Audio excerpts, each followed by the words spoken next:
আজ বানালাম কাঁকরোলের একটা মজাদার রেসিপি। এটা আমি মায়ের থেকে শিখেছিলাম। আমার মা খুব ভালোভাবে বানাতো। সবার আগে আমি কাঁকরোলটাকে কেটে নিয়ে তেলের মধ্যে ভাজা করে নিয়েছি একটু। একটু হলুদ আর একটু লবণ দিয়ে ভালো করে ভেজেছি। ভাজার পরে যেই একটু লাল লাল হয়েছে আর একটু সেদ্ধ নরম নরমও হয়েছে, আমার কাঁকরোলগুলো এখানে পেকে গেছিলো, তাই আমি ইউজ করে নিয়েছি। একটা পাত্রের মধ্যে জিরের গুঁড়ো, ধনের গুঁড়ো, একটুখানি হলুদ, একটু লবণ আর লঙ্কার গুঁড়ো মিক্সড করে ওটাকে কষানোর জন্য দিয়েছি। ভালো করে কষে যাওয়ার পরে আমি একটু দুধ দিয়েছি। এখানে নারকেলের দুধ ইউজ করলে বেশি ভালো হয়, কিন্তু আমি নর্মাল দুধ দিয়েছি।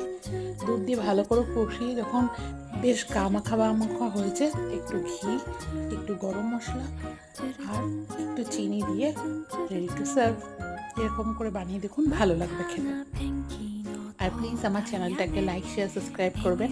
আপনাদের সাপোর্টের অনেক দরকার।